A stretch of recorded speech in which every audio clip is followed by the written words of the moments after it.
انتہائی واجب الاحترام برادران اسلام، دوستوں، بزرگوں، بھائیوں، اسلامی مہینوں کے اعتبار سے یہ جمادی الثانی کا مہینہ اور 22 جمادی الثانی خلیفہ اول، خلیفہ بلا فاصل، افضل البشر بعد الانبیاء سیدنا ابوبکر صدیق رضی اللہ عنہ کا یوم وفات گزشتہ جمعہ اسی مناسبت سے ان کے فضائل اور مناقب بیان کیے تھے۔ آج کے مختصر سے خطبہ میں ان کی زندگی کے چند پہلو جن سے ہمیں رہنمائی ملتی ہے اور اس رہنمائی میں اور آپ بھی اچھے انسان، بلکہ یوں کہیں کہ اونچے درجے کے مسلمان بن سکتے ہیں۔ صحابہ تو بے شمار تھے، لیکن ان کو جو فضیلت، عظمت، مقام، مرتبہ ملا وہ ذات کی وجہ سے نہیں، وہ مال و دولت کی وجہ سے، تجارت کی وجہ سے، کنبہ قبیلہ برادری کی وجہ سے مقام مرتبہ نہیں ملا۔ جو بھی مقام مرتبہ ملا ایمان قبول کرنے کی وجہ سے، اسلام پر عمل کرنے کی وجہ سے، اور سب سے بڑھ کر یہ کہ آقا کی نسبت کی وجہ سے، آقا پر مال جان سب کچھ قربان کرنے کی وجہ سے انہیں مقام مرتبہ ملا۔ تو ان کی زندگی سے چند چیدہ اہم واقعات کو سامنے رکھتے ہوئے میں نے اور آپ نے غور کرنا ہے کہ میں اور آپ کس طرح بہتر سے بہترین مسلمان بن سکتے ہیں۔ سب سے پہلا یہ کہ انہوں نے ایمان قبول کرنے میں پہل کی۔ یہ کوئی خاص اعزاز نہیں ہے، نہ ہی کوئی انوکھی بات ہے۔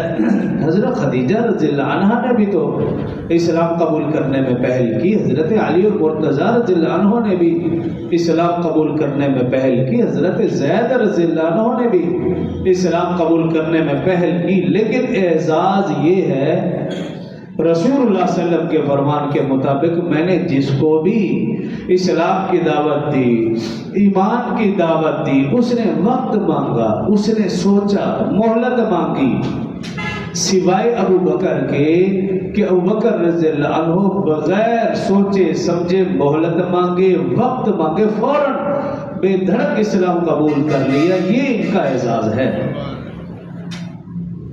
حضرت خدیجہ رضی اللہ عنہ نے بھی وقت مانگا، حضرت علی اور مرتضیٰ نے بھی کہا میں اپنے ابا جان سے مشورہ تو کروں۔ حضرت زید وہ تو غلام تھے، ان کی کیا حیثیت؟ تو اعزاز یہ ہے جو رسول اللہ صلی اللہ علیہ وسلم نے فرمایا بغیر چون چرا۔ اب میرے اور آپ کے لیے اس میں کیا سبق ہے کہ جب بات آ جائے ایمان کی، بات آ جائے اسلام کی، بات آ جائے قرآن کی، بات آ جائے حدیث کی، رسول اللہ صلی اللہ علیہ وسلم کے فرامین کی، بہتر مسلمان وہ ہے، فضیلت والا مسلمان وہ ہے، پھر چون چرا نہیں کرے گا۔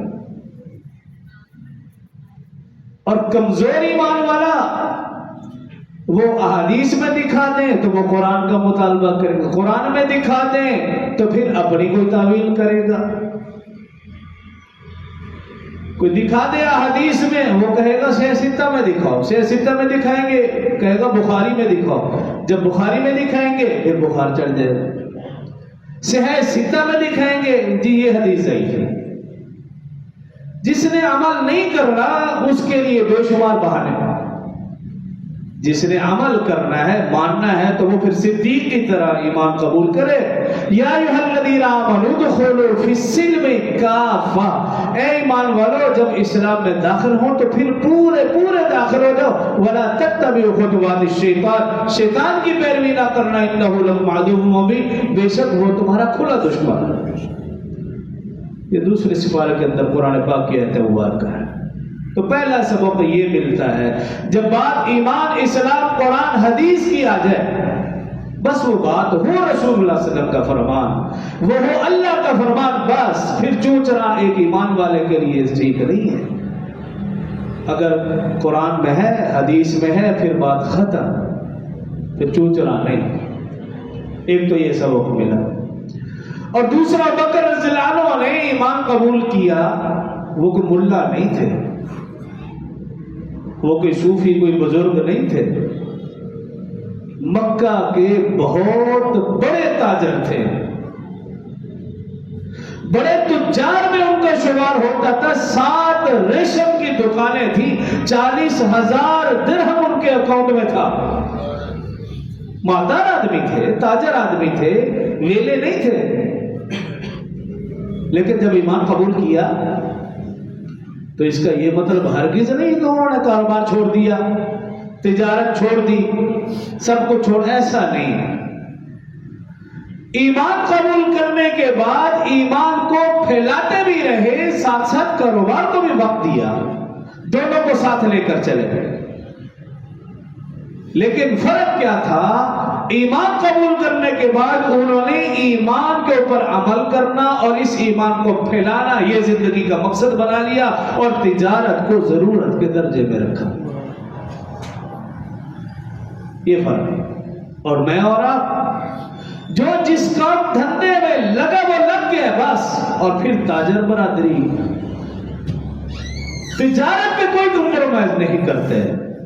نماز جاتی ہے جائے، روزہ جاتا ہے جائے، عبادات اعمال جاتے ہیں جائے، لیکن کاروبار نہ جائے، تجارت خراب، کسٹمر خراب نہ ہو، بس یہ برداشت نہیں ہے۔ لیکن ابو بکر رضی اللہ عنہ بھی تو تاجر تھے، بڑے تاجر تھے، اونچے درجے کے، ہمارے یہاں تو چھوٹے چھوٹے، وہ بڑے تاجر تھے۔ اس کے باوجود ان کی زندگی دیکھیے، رسول اللہ صلی اللہ علیہ وسلم جانتے تھے کہ میرے کسٹمر سارے مشرکین ہیں، اگر میں ایمان قبول کرتا ہوں یا ایمان کو پھیلانے کی بات کرتا ہوں میرے کسٹمر خراب ہوں گے، لیکن فکر نہیں کی انہوں نے، فکر نہیں کی، ایمان کو، اسلام کو پھیلایا، خود بھی عمل کیا، دوسروں کو بھی دعوت دی، خوب وقت دیا، محنت کی، ایمان کے اوپر، اسلام کے اوپر، اعمال کے اوپر خوب محنت کی، حالانکہ ہے تاجر۔ تو ہم دیکھ لیں اپنے تاجروں میں کہ تجارت کے اوپر کوئی لحاظ خیال نہیں، کوئی کمپرومائز نہیں۔ اور ایک میرے اچھے جاننے والے تھے، لاہور میں ہیں، تو وہ جب بھی کبھی کبھار فون ہوتا تو کہتے جی کر سب کبھی چکر لگاؤ۔ ایک مرتبہ گزرتے ہوئے میں چلا گیا، اب چائے منگوا لی، بیٹھا میں چائے پی رہا، اسی دوران ایک خاتون آئی، بس وہ چائے بھی چھوڑ دی، مجھے بھی چھوڑ دیا، جوتے پہننا بھول گیا، باجی باجی ادھر آئے بیٹھے، یہ بتائیں، یہ دیکھیں وہ دیکھیں، بس وہ باجی باجی۔ میں نے سمجھا شاید ہمشیرہ ہوگی ان کی، خیر اس عورت نے کچھ بھی نہیں لیا، چلی گئی۔ تو میں نے کہا خیر تو ہے، یہ چھوٹی ہمشیرہ ہے، بڑی ہمشیرہ؟ کہا ہمشیرہ نہیں، یہ کسٹمر ہے۔ تو آج جب میں حضرت بکر رضی اللہ عنہ کی زندگی پڑھ رہا تھا تو میرے ذہن میں بات آئی کہ ہمارا تاجر کسٹمر خراب نہ ہو، ایمان جاتا ہے جائے، اسلام جائے، نماز جائے، اعمال جائے، کوئی فکر نہیں، بس کسٹمر خراب نہیں ہونا چاہیے۔ تو ابو بکر رضی اللہ عنہ کی بھی تو زندگی دیکھ لیجیے، کسٹمر سارے ان کے مشرکین مکہ جانتے ہیں جب میں اس اسلام ایمان کے پھیلانے کی بات کروں گا میرے کسٹمر خراب ہوں گے، لیکن فکر نہیں کی، اپنے ایمان کو بچایا، ایمان کو پھیلایا، رسول اللہ صلی اللہ علیہ وسلم کا ساتھ دیا، بھرپور ساتھ دیا، بلکہ ساتھ دینے کا حق ادا کر دیا۔ چھوٹے چھوٹے واقعات سے میں صرف وہ بتا رہا ہوں کہ ہمارا لیے رہنمائی کیا ہے۔ تو میرے اور آپ کے لیے بھی یہ رہنمائی ہے کہ تجارت اپنی جگہ، کاروبار، ملازمت، جو کچھ میں وہ اپنی جگہ، لیکن پہلے ایمان، پہلے اسلام، پہلے نماز، پہلے اعمال۔ اگر ہم ابو بکر رضی اللہ عنہ کی زندگی سے یہ سبق لیں گے تو فائدہ ہے، ورنہ ہر سال بیان کرتے رہے فضل، روزانہ بیان کرتے رہے، فائدہ ہی نہیں۔ کیوں؟ میں نے اور آپ نے کچھ سیکھا ہی نہیں، سبق ہی نہیں لیا اس سے۔ اور پھر تاجر ہونے کے باوجود سب سے بڑی صفت ان کی صدیق، کہ سچ کی انتہا کر دی۔ رسول اللہ صلی اللہ علیہ وسلم کی زبان مبارکہ سے آپ کو یہ لقب ملا صدیق کا، صرف رسول اللہ صلی اللہ علیہ وسلم کی زبانی۔ قرآن دیکھیے، والذی جاء بالصدق وصدق به اولئک هم المتقون، قرآن نے بھی انہیں صدق و صدق یہ لقب دیا، ایسا سچ وہ تاجر۔ اور آج کا تاجر کیا کہتا ہے؟ جھوٹ کے بغیر کاروبار نہیں ہو سکتا۔ بھی کیوں نہیں ہو سکتا؟